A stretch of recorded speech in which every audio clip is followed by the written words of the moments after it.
大家好，我是麦克，今天跟大家来继续分享赛斯资料健康之道的第1章的第5部分。那这一部分呢，是1984年1月13日星期五下午3点37分开始的。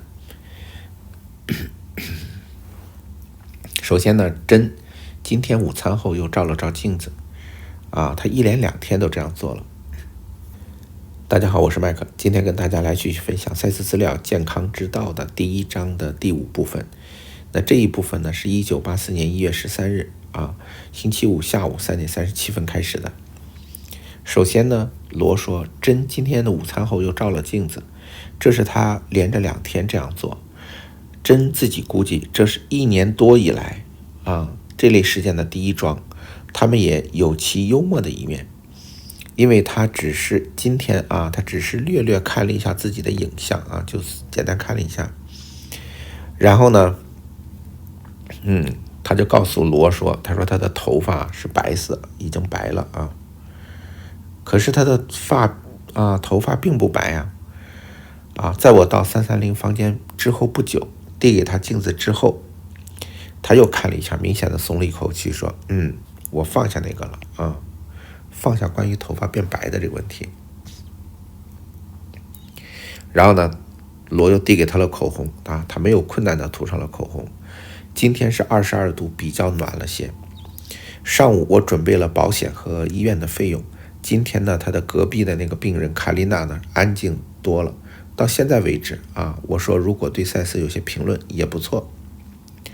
珍的午餐吃得很好，一位护士助手带给我们一张正常菜单的副本，而非珍一直在用的软食菜单就是正常病人吃的平常他们给珍点的都是专门给珍软食病人才吃就是这种一般的病人不是一般病人吃的。然后他们发现两者之间的差异也没有那么大并不是软食菜单跟正常菜单差太大。2点35分，珍开始读昨天的课，显然比他昨天做得好。我在某些地方带了他一下。2点50分，他读到了第3页时停下来抽烟，然后他告诉我他的梦。在第1部分里，他在一面镜子里看到自己饰戴粉红色的珠子，看看他们配不配他穿的衬衫，其颜色不清楚在第2部分里，他仰躺在床上，此时他的右臂不知怎么动了，然后在他的视线里他的右臀不知怎么动了在他的视线里头2条腿变得一样长了这是一个非常好的迹象。他不知道他做了什么，他说听起来像是梦境在给他有关疗愈和动作的资讯，腿的资料尤其重要他觉得2条腿不可能长成一般长了，但梦中他发现自己的臀部的位置发生改变，导致2条腿也变成了一般长这非常好的迹象。3点20分，珍大声念完了那一节，并且做得很好，尤其是快到结尾的时候。我在给读者回信，同时他在课开始前再吸了一支烟。他决定了不等人们来测他的生命迹象。当他问我能否分开他个人的东西和赛斯写书的资料的时候，我说那个很容易，我根本不担心。然后他就问珍，他说你知道为什么吗？我问他，因为当你回家的时候，你看他在暗示说珍你会康复的，当你回家的时候，你将做所有关于书的工作，所以开始准备吧，就准备开始做书的工作，也就准备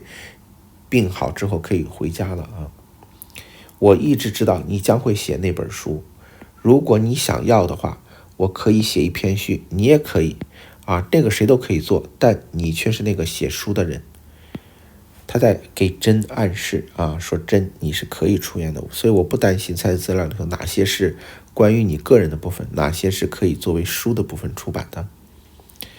对，他这是在激励珍他说我这个小小的演讲令他谈起了书及相关的事情，而他很快便感觉到赛斯在身边了。事实上他先熄灭了他的香烟。赛斯说，我再次祝你们午安。赛斯午安。下面他说，赛斯说关于我们对时间的讨论这一节讨论时间。这个呢，其实接着上一节他们在讨论关于基于现在当下改变过去这样的一个现象，到底是过去被改变了呢还是说你的观点改变了，过去的事实并没改变这是上一节探讨的问题。赛斯也给了他自己的一个答复这两个是同时发生的或者在不同层面上发生的。然后呢，下面看赛斯就着这个话题呢，他继续展开了讨论，因为他觉得这个话题可能没有完全的说得很透彻因为对这一点呢，很多人是有深度的怀疑，或者是颠覆了他们认知的，尤其是关于时间的部分我们看看赛斯呢怎么做一个更进一步的探讨他说，宇宙的创造本质是如此的了不起，以至于其真正的广袤超越了大多数人的理解，其意涵是惊人的，因此那个事情是几乎不可能去解释的，就是创造的本质这件事情，宇宙的创造本质是很难解释的不可能去解释的，几乎不可能所以说这也是很多人无法去解读或者无法去理解的地方。因为对于我们生活在三维世界的人很难去理解四维世界或者五维世界我只是用这样的一个形容来比喻更何况他们之间又是层层的嵌套重叠，彼此成就彼此创造的这样的一个环境里头然后赛斯来说，为什么这个很难解释，为什么这个过去很了不起他接着说，过去以及过去的每一个片刻，从现在的运作点是经常被改变的。他在强调第一件事情是过去和过去的每一个时刻片刻里面的事情从你现在当下这个点都是可以经常被改变的。以你们的说法现在变成了过去，而那又从最近的现在你可以在那两个字之间加一个短线，变成一个字，使其意义更清楚的每个可思考的点再被改变他就说这是一个概念就是一个我们人类对这个世界的一个认知，就是我们认为过去就是现在会变成一个新的过去那个最近的那个现在，就是更比现在这个现在还近一点的那个更近的现在就也可以说是我们的当下对，然后你在最近的这个现在去考虑刚刚成为过去的离你稍远的那个现在你认为那个已经是过去了。对，他说你要明白的是这个你所谓最近的这个现在去思考过去那个刚刚过去的现在的时候因为你这样的一个思考你已经对你的思考点的这种改变已经对那个刚刚过去的那个现在其实已经成为你的过去，它会造成影响，会让它发生改变的。这句话听着有点绕我这么来形容它我看这样你是不是更好理解我们画一个简单的图来跟大家交流一下好，我们来试着解一下其实这个确实不太好理解我们试着看跟大家能不能说清楚。比如说我们现在只有一条线把它画成直线，那比如呢这边有一个点我可以画一个点，那这个点呢我们就把它称为什么我们把它称为这个现在这一点对，但现在这一点呢随着时间的流逝，我们按照人类的按照人的理解按照人的理解，我们说的是人的理解对，这现在这一点随着时间的流逝你会过去变成一个什么最近的现在这是赛斯又编了个词儿出来最近的现在对，就这一点是最近的现在。那这个点呢，都可以说是刚刚过去的现在。它虽然过去了，但是在他这个当下，他当时是现在然后在下一点呢可能还有一个更近的现在，我们就不画了，它都是这样的一个过程。那好，假设中间在这个现在最近的这个现在呢，你去看刚刚过去的那个现在，它对你来说它就变成了过去，对吧？对，这个呢就对你来说就是现在这边呢是未来，这个我们都清楚，对吧？现在的点就是你站在现在这个角度，你回头去看这个过去就是你对过去的这个看，这个观察，这个观，这个思考就是过去发生了什么事情，你的这种对过去的观察，对过去的思考，都是基于你现在这一点你对过去你是怎么，比如刚才发生一件事情比如说发生一个车祸去吃一个饭等等，这都发生的事情，你对这个事情是怎么判断的这个饭好吃不好吃感觉怎么样，跟谁在一起吃这都你的思考，你的这个观和思考决定了就这种改变嘛，这是一种思考，就是多了一些内容对你当下的这种改变，而这种改变就会影响到过去，就会改变到过去。换句话说，过去到底是什么，并不存在一个客观事实发生的事情，只是你对过去的一个认知认知或者感受。对过去发生了什么是你的感受，你的认知，你的想法，而我们三维世界的人认为这个过去一定是客观事实存在的，而我们现在知道它是由每一个现在对过去那一点的思考所导致的，就是你的这个思考就已经改变了过去。换句话说，过去到底是怎样的，并不存在一个客观的事实，主要来自于你主观的认定你认为过去是发生了什么，它就发生了什么。你说不对这是我过去经历的嘛，我经历的事情我就认定的。对，所以这是我们一般人认为的。可是你过去经历的这个点，在过去这一点上它是有无数种可能的版本的，你认定了一个版本只是你主观认定了，你可以说是你经历的和你感受的。但是过去这一点比如很多个这个片段，时间片段，很多个可能性，并不意味着别的可能性就不存在，只能说你经历了其中一个这个就是你基于现在对过去的这个改变的这样的一个思想。但这个点其实不是那么好理解的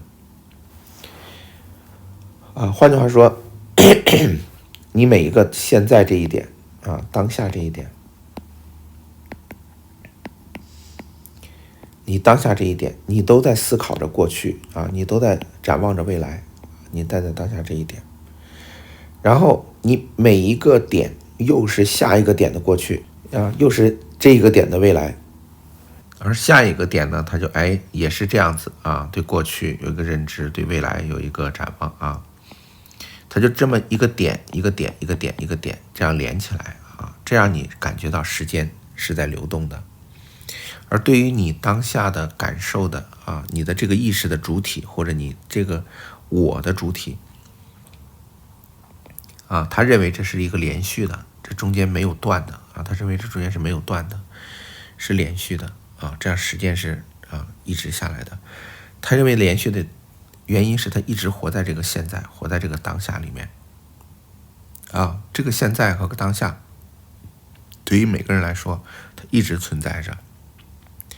而过去到底存在不存在？过去本质上来说是不存在的，过去只存在于你当下对于过去的思考，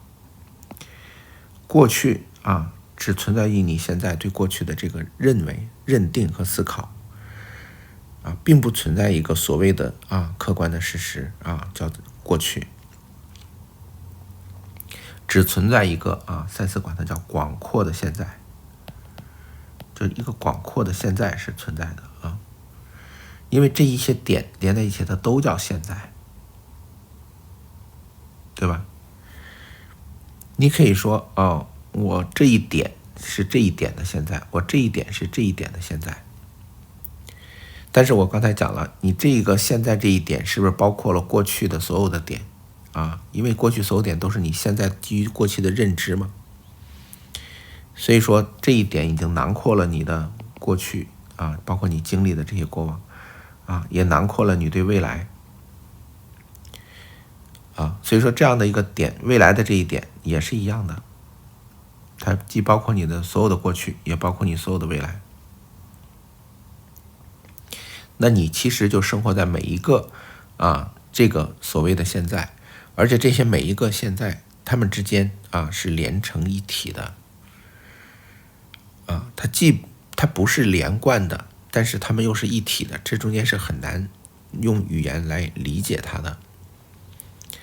不是连贯的原因是你觉得它是连贯的，是因为你有一个这样的一个连续感，因为你的这个我存在，你的这个自我存在，那这个我会让你有一种连续感。这是第一。第二，事件和事件之间，比如说你记起来的都是一个事件一个事件，事件和事件之间也是不同的事件，对不对？可能很小的事件，但是对你来说，有些这些中间的小的事件就忘记了对你的记忆来说忘记了，可能就对你来说就不存在了所以说我们真正能够把握的、能够感受的、能够体验的，就只有这个现在或者说这个广阔的现在。在这里头，我们能够感受到过去，体验到过去，也能够展望未来这是我们现在对于过去、现在、未来的一个比较粗浅的一个解释这是赛斯他想跟我们理解的。对，这就是他想这句话想理解的并不容易这里面我们记住是几乎不可能去解释的是很难解释的。所以说赛斯也是点到为止我们也只能点到为止然而在所有这种庞大无朋持续的创造过程当中，永远有一种个人的持续感，你永远不会真正的失落在一个片刻和下一个之间的距离里，就你永远不会丢自己，就是在这个片刻比如在这是一个片刻和这是一个片刻这中间你不会觉得丢了你不会把自己在这中间搞丢虽然我们知道它不是连续的，它是一个片刻接着一个片刻的下面这些插曲我们就不说了，为了避免打扰我们的干扰他说以多少相同的方式，在你周围的物体也持续不断的在动在动。他这里面说的什么？说的是时间，从时间的角度来说，我们一直在持续着变动改变，就是变一直在变，一直在动变就是动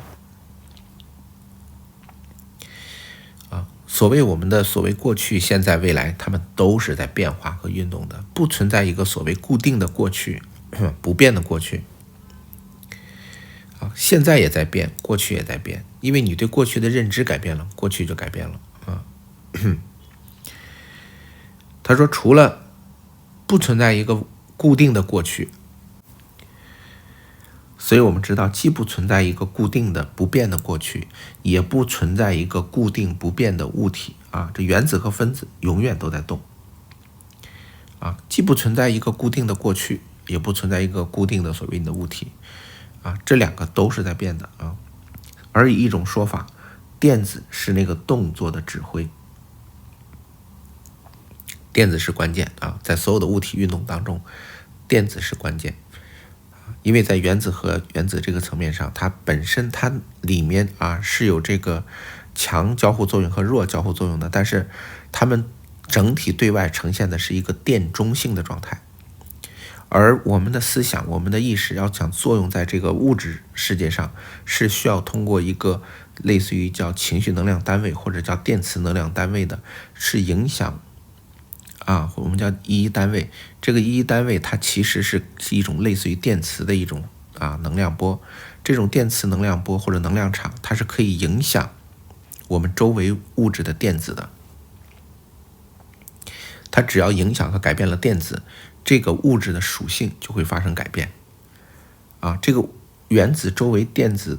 的数量，电子的所在的轨道的不同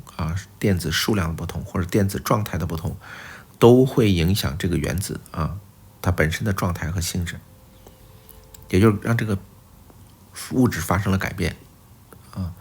关于这个部分，我们在《道德经》其中有一章，我忘了哪一章了，专门我讲了这个自然界的4种力就是万有引力、电磁力和强相互作用和弱相互作用力这4种基本力之间的关系我们是用道的角度从这个无极生太极，太极生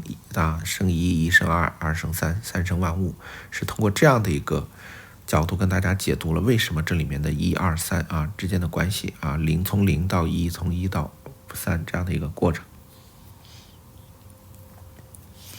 简单来说就是我们的思想能够影响的是物质的电子的那个部分我们直接作用的是电子的部分，但是电子又是这个原子的属性的核心和运动的改变的核心所以我们包括我们能感觉到电流的存在，也是电子在运动也是电子在参与。我们看到的，我们今天科技用的所有的跟手机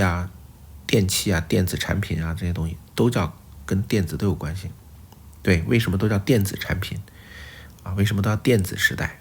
因为这里面电子是关键因素，电子起了决定性因素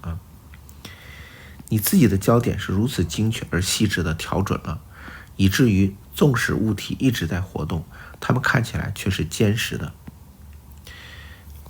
就是你的意识焦点已经看不到物体底下的原子和分子在运动，你的意识焦点只调准在那个不动的那个上面你看不见它们微粒的运动了你只能看见它们是不动的。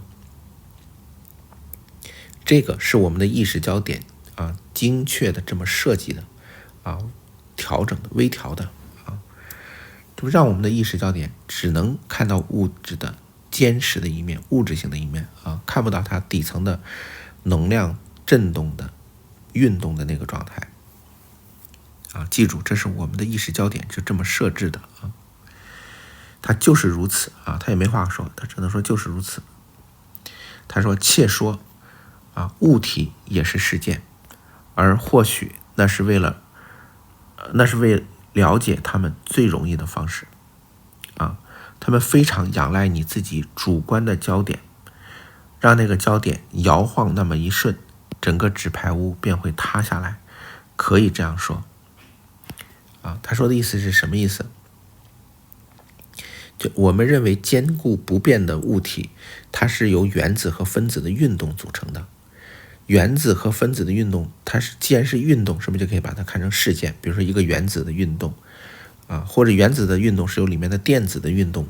来改变的。所以说不论是原子的运动、电子的运动，还是它们的振动，都是事件，因为只要有运动就可以称之为事件一个物体从一个地方移动到另一个地方，以什么样的速度、什么样的状态什么样的概率移动过去，这都叫事件。对，他说你认为的不动的东西，其实都是在运动的这些事件组成的而这里面他说这些所谓的物体，也就是所谓的事件既然谈到了事件，它就是以你的主观焦点为主的就是我们生活中也发生了很多事件，对吧？每天全世界发生各种政治事件、经济事件社会事件。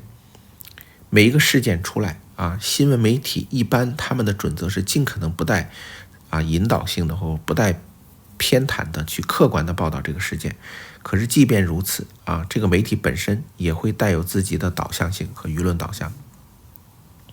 即便他们尽可能保证了客观而读者也会有自己的主观认识。就同一个事件，有一批人觉得是好的，另一边觉得就是不好的。所以说你说这个事件到底是好的还是不好的完全是一个主观性的。所以他讲通过这件事情告诉你，如果物体它是事件的话，那它也是主观的，因为事件本身就是主观的。你看待一件事情嘛，你是怎么来判断它的？对，就是这样子的。他说让那个焦点摇晃，焦点什么？就是你的主观的焦点就是你认为这个事情是怎样的，你认为事情是怎样的，这个焦点只要一改变这个焦点所创造的那个世界就轰然的倒塌，就轰然的崩塌，就不存在了。为什么？因为焦点转移了焦点变了，改变了。对，这就是我们在生活中经常会遇到的。比如说过去的某些事情你到底是怎么发生的，你有点恍惚当别人通过一些其他的证据证明你认为的是过去并不一定是那样子的时候当你也通过这些证据开始动摇自己的这个对过去的认知的时候，你会发现好像过去的事情真的不是不一定是你自己认为的那样了所以说那个世界，那个所谓的过去发生的你认为牢不可摧的东西已经发生了改变。对，他记住他说让你们记住，你们既是物体也是事件。他说作为人来说，你们本身也是一种物体你有细胞组成的，细胞也是物体，对不对？你也是由原子分子组成的，对，你也是物体，但是你也是事件而作为肉身来说，你们的器官同时是由原子和分子组成的，再一次的其动态是由电子所指挥的它动态是由电子所决定的。关于这一部分因为它涉及到很专业的物理学和包括这个量子力学等等这些底层的知识我们在这里就不会做太多的解读。我们近期打算单独的就量子力学和平行宇宙和我们这个世界的真相单独的去展开做一个解读。在那里头我们会详细的做一个讲解电子为什么是指挥这个动态的关键，就是为什么电子这么重要这里头简单说一句，就前面跟你讲过的，因为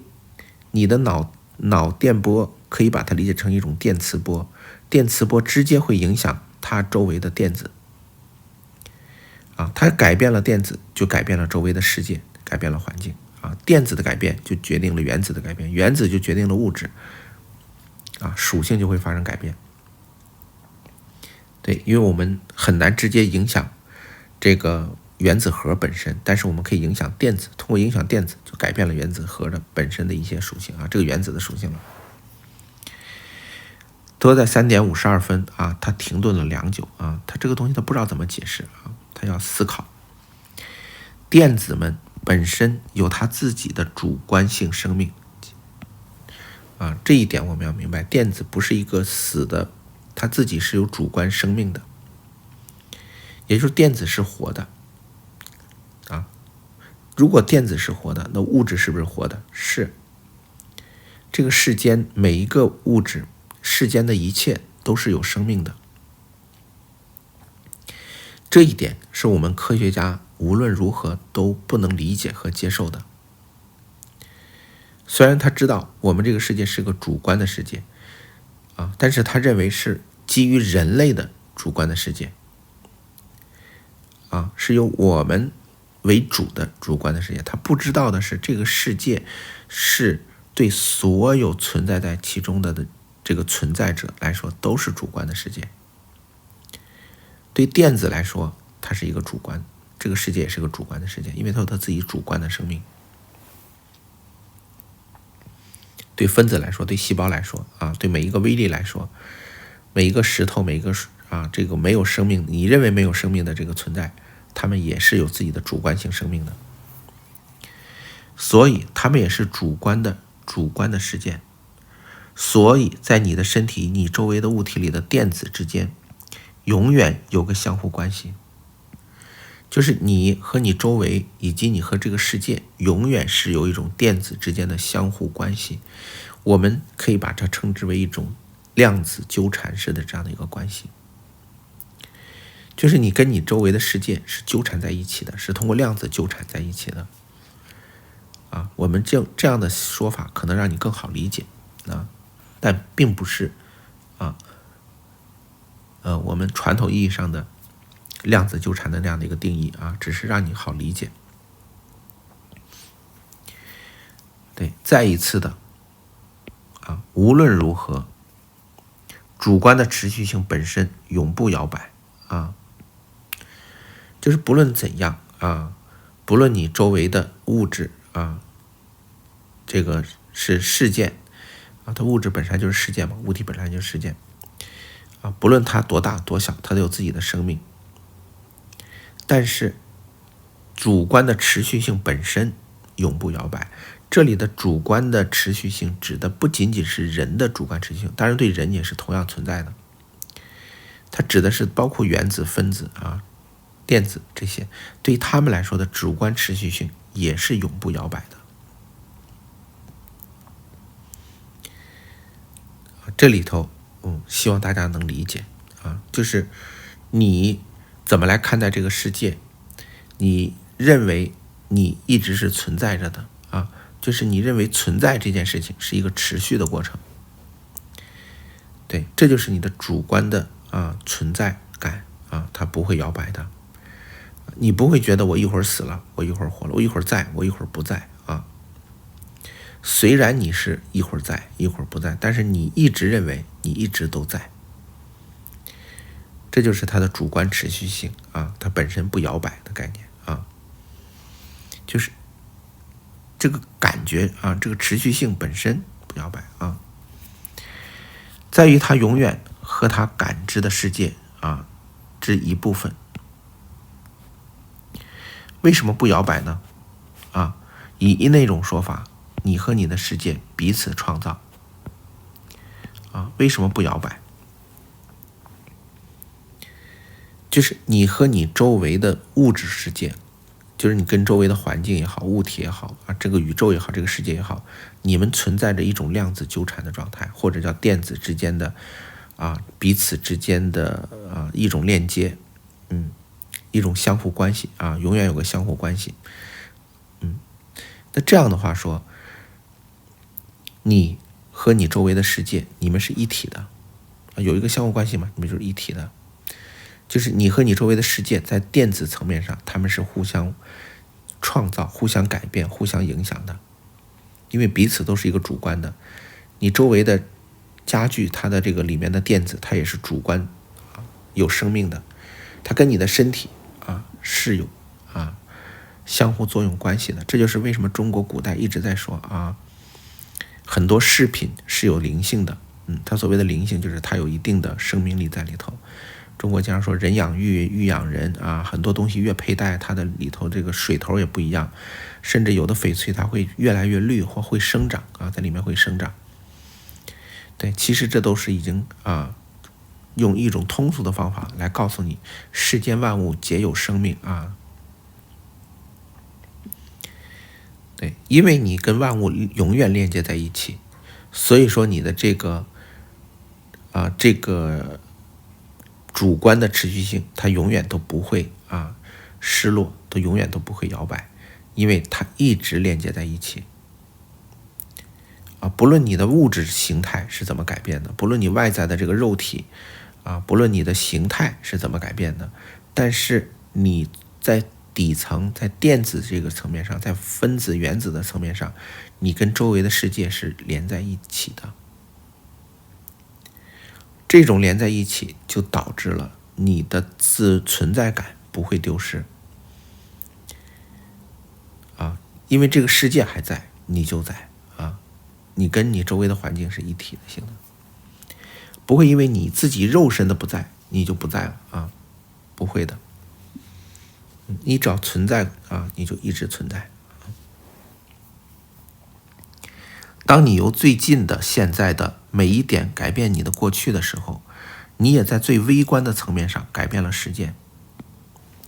他还在找回来说，你从最近的这个现在去改变刚刚过去的那个现在的时候，或者以前的现在因为每一个以前的过去不论每一个过去都是其实它在当时都是现在。那在最微观的层面上，其实你是改变了那个时间的，因为你是主观的你是主观的，你主观的去为过去的某一件事件，你有意识的去改变你对那件事情的事情本身，那件事情发生还是没发生，或者按照你的想象去发生的时候，其实很多人认为那对这个已经发生的客观事件没有什么改变。不是的，是因为你的思想和意念的改变，它就在最微观的层面上，在分子原子这个层面上，在电子的层面上，它就改变了这个事件，改变了过去在最微小的地方上都改变了事件，那整个大的方面上也能改变事件。所以你的意图也有一个电子实相就是你的意图，就是你想改变过去的这个意图，或者你对过去一个实相想变成你想要的这样的一个结果的这样的一个意图，它也是一个电子实相，几乎像是你的思想去敲击某个巨大的电脑键盘，因为你的思想的确有个力量他说就像是你的思想去敲击某个过去的敲击某个大的超级电脑一样用你的思想去敲击它，就会改变它的输入和输出的内容。他用形象的例子，然后下面呢，他就单独说了一句新的一句就是另起一行单独来说。他说，正如句子是由字组成的，我们知道一句话里头有很多字，对吧？但是字数是有限的比如说中文，你大概掌握4000、5000个汉字就已经可以非常流利和准确的表达你想说的所有的内容了在英文也差不多你有几千个字就可以正常的日常交流，但如果你想搞学术研究专业研究，可能你要达到几万的词汇才可以因为英文比中文还要词汇的那个数量要多对，所以正像句子是由每一个字组成的，可以说出来的句子的数量却是无穷的字数是有限的，比如说3000个汉字、5000个汉字，它们组合出来的句子可是无穷无尽的。所以他就引申来说，时间是由一个无尽种类的电子语言组成的时间是由这一系列无尽的电子语言组成的这些组成时间的电子语言，他们说出的不是字句，反倒能说出打引号的说出100万个世界来这个比喻和引申非常的具有智慧但是你要多读几遍才能理解它其中的深意。就像他的意思就是，就像字或者字母是有限的，26个字母可以组成几千排列组合可以变成几千或者几万个单词，几千几万个单词可以组成无穷无尽的话语和句子如果按照这个比喻来说那个就有无穷无尽的这个电子的单词或者电子的词它们组成了什么？它们组成了叫时间的这么一个东西叫时间的这么一个东西。那它们就指的这些无尽种类的电子语言，它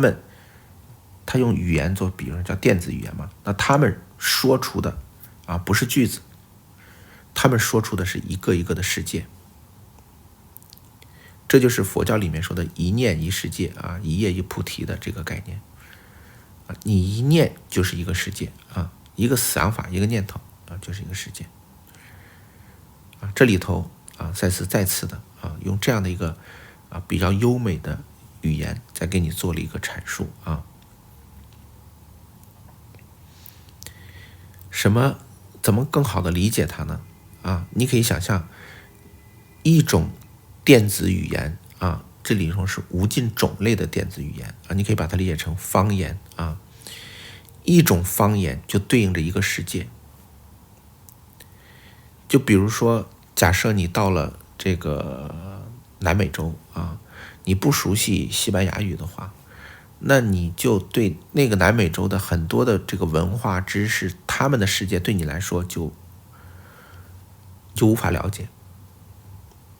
因为你不了解他们语言。但是他们自己在西班牙语这种语言里头有他们自己的世界。我指的这个世界指的是那种精神的世界和文化的世界啊，不是指的这个物质世界啊。在由西班牙语构成的这种文化的世界、精神的世界和意识的世界里头，如果你不懂西班牙语，你是进入不了这个世界的，那个世界对你来说不存在。那如果你讲中文，这些不懂中文的外国人，他不能了解你在中文构建的这种意识空间，或者是文化空间，或者是你的思想空间里的内容如果借助语言的话当然如果它超越了语言是另外一个概念我们就说在语言构建的这种意识空间里头，所以说可以理解成由不同的时间片组成的，每一个时间片都对应着一个世界，那有无穷无尽的时间片对应着无穷无尽的世界然后我们人类就认为这些时间片按照你意识的一个时间逻辑，你就给它打上了标签，你就会觉得这是昨天，这是去年，这是前年发生的事情而这些发生的不同的事情都是由你的认知、由你的信念系统、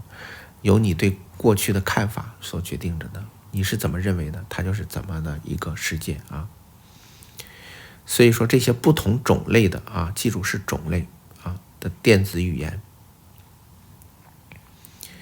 就我们不同种类的电子可以把它理解为某一种频率的世界这是因为他们是同一种语言，他们是同频的嘛。你不会这种语言，你是无法进入他们的社会，进入他们的世界的。我们可以把它理解为是这样的一种概念对，他就说完了所以说，你可以说每说一种语言就是一种世界是一种语言的世界，或者文化的世界，或者精神的世界他说也许回来语，这是他的套话我们不用说了。然后罗说：“我可以问你一个问题吗？”他说：“可以问然后他说今天他说可不可以谈谈他的那个隔壁的病人叫卡丽娜对，他说4点的时候呢，真抽了一支烟，他的意思呢，他是会回来的他说赛斯然后他说我认为讲时间的那段棒极了。当你在做的时候，有什么东西存在着，那是当你事后读它当你读这个内容的时候当你在外面你所没有的。而当你在做它的时候它是你是在它内的他的意思是想告诉罗，谈时间那段谈得特别棒，但是他能传递出来的是一种有限的信息。因为他说当你读的内容的时候你是在它外面，但是他说赛斯给我这个内容的时候，当我在传递它的时候，我是在这个知识里面，我是在这个信息里面的。他说这是完全不一样的。当你在信息里面和你当在从信息外面读这个信息的时候，你的感受是不一样的然后罗说你的意思是你感受得到它就是你能感受到赛斯所谓的这种关于时间打引号的时间和电子的数百种无穷尽种电子语言生成无穷尽种个世界，每种语言都说出他们自己的世界，有多少种电子语言就说出多少种世界来多少个世界来也可以说，你可以把这一种语言当成是一种量子纠缠的体系就是这样的一组语言代表着这样的一种存在，他们的电子啊、威力都是相互纠缠的，可以这么理解它啊。然后罗就说啊，罗是这么说的，而真是同意了啊。我常常想，我们目前的理论要解释在我们周围的东西，或者夜空里我们所看见的这个星辰大海，这个宇宙是多么的不足啊。罗的感受就是通过赛斯资料的分享，他才发现我们人类的知识和认知是非常的有限的啊。我们对于时间、空间啊这些最基本的概念，我们都缺乏一个客观和正确的认知理解。我们延续了几千年甚至上万年的很多的认知，都是非常有局限性和限制性的。然后4点啊，这是后来啊给真测了这个生命迹象啊、体温啊什么这些东西的啊。然后呢，这个护士啊认为卡琳娜是迷惑不清的啊，他在说这个病人。对，然后虽然有些医生不这么想，我们猜测啊，为什么卡琳娜除了俄语以外，从来未学过任何其他的语言，而林说医院甚至有一张俄文的单子，但卡琳娜对他们的回应并不够啊，就是好像不理解似的，不理解这个俄文，可能他们的发音不太正确了。就护士跟他说，隔壁那个病人啊，他觉得他是迷糊的，因为好像他也不懂俄语了啊，他在发出一些不知道什么样的语言的一些奇奇怪怪的啊语言和声调啊。在护士离开之后，我告诉珍，如果他愿意的话，可以继续讲讲时间的资料。在4点21分，他继续谈啊。赛斯说，日期只不过是应用在日子上的命名而已啊。就是在我们的人生的经历当中，我们要给它打一个标签，就是你写一个标签，比如这一标签是2022年，这个标签是2023年，那个标签是2020年，你就打一个标签，然后这标签里头又把它分成月份，是1月份、2月份，又分成日子，哪一天，然后再用手表记录下来是几点发生的什么事儿啊。如果没有这些时间标签或者没有这些标记的话，你对这个时间的理解啊是非常模糊的啊。说人类没有用这种啊日期的标识过活的时间，要比你们用它的时间要长得多啊。就人类不用这个日期标注时间的或者没有钟表的时间，要比有钟表或者有日期的时间要长得多啊。动物们更没有啊关于日期的命名啊，但是仍然知道啊，他们在星球上自己的本身的位置，这个位置啊，不是说它的地理位置，是指的它的所处的这个在整个地球生态中的位置啊，并且他们还能觉察到地球和行星的潮汐和动态啊，潮汐和动态这个是非常精准的，我们现代人才通过观测和天文学的测量啊，它主要是根据万有引力啊行星和恒星和行星之间的距离计算出来的，然后推算加以时间的推算。而他告诉你的是，动物它不知道时间，它也没有这些精确的运算的公式和方法，但是动物就是知道什么时候潮汐来，什么时候潮汐退，涨潮和落潮的时间他们掌握的非常的精准。你也不知道他是怎么知道的啊。他的意思想告诉你的是，人类不一定非得需要所谓的这种钟表和这种刻度和这种标记才能对时间有掌握，动物没有这些，人家仍然能掌握啊。他用潮汐做一个类比啊，很有意思啊。卡琳娜有同样的取向啊，他说他那个病人，他解读他隔壁的病人一直在嘶喊的那病人，在他生命的这一点，他实际上已经拒绝集中精力在语言上了。语言是会将他与世界的细节绑得更紧的这个东西啊。停顿良久啊，他的确回到了过去啊，就说这个病人回到了过去，重新把他改造成他更喜欢的样子啊。他说这个卡琳娜也在改变他的过去，他最近的现在开始显现出恶化的征兆啊。他想要一个关闭点，从那儿再建造其他的实相啊。但是他想关闭了，他想离开了啊。他为什么现在说不了俄文了？因为他在改变他的过去。他过去他是肯定会说俄语的嘛，她是个俄国的女人，但是他现在说不了，就意味着他在改变他的过去，他认为自己不会了啊。所以并不是最近的啊，现在在恶化啊，不是最近在恶化，是他要去别的实相了啊，他要去别的实相，这是他想关闭了啊。不如说他正故意的让他的注意力游荡啊，让他注意力不要集中在语言，因为语言就跟这个世界绑得很紧啊，他就不要集中在，所以他就好像不会说话一样啊，乱喊乱叫，而容许最近的现在的这个力量和活力的消减啊，就是这个实相这个世界里的力量和活力在消减。当然他将建立一个新的形象，从那儿开始运作啊，他会从现在的形象这儿撤离，用我们三维的话说来说，他要准备离开这个世界了啊。现在我也许会啊，这又回来，也许不会回来啊，这个就不说了啊。然后呢，4点32分，珍惜荔枝烟。昨天是卡丽娜最不好的一天啊。事实上，据我所知是最糟的一天。整个下午，她都稳定的大声喊出无法听懂的字句啊，既不是俄文，也不知道是什么语言啊。直到最后，到晚餐时分，她的声音开始低落嘶哑，这令人不只有轻微的不安啊，不仅是轻微，非常不安。有时候我暗愁她是否走下坡啊，是不是他的健康在走下坡啊？因为在过去几周，我不记得他曾如此稳定的大叫。我认为他只将自己驱策到声音粗哑为止，是个与他可能很快将要离开世界之最近的，或者是最后的这样的一个对抗啊。所以说他的分析和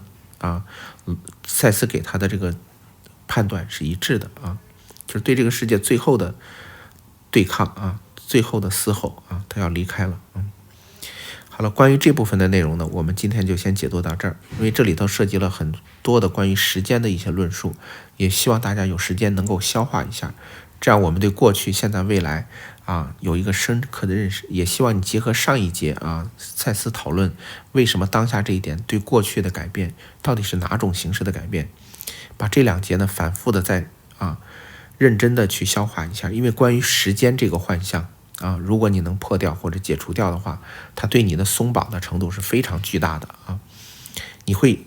少了非常多的限制啊，仅解除了时间的这个幻象，这个束缚啊，这个在佛教里面，也就是说在《金刚经》里说的，当你没了我相、人相、众生相啊，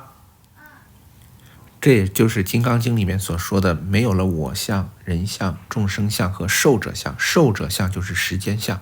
没了这个相的时间相是最后一个啊，就是其实时间相是并不好破的。你可以破了我相，但是时间相有时候很难破。当你仍破了时间相的时候，其实就已经破了很多相了啊。所以说这2节希望大家能够认真的、反复的去琢磨啊，也可以参加我们群组的讨论，或者是我们课后的讨论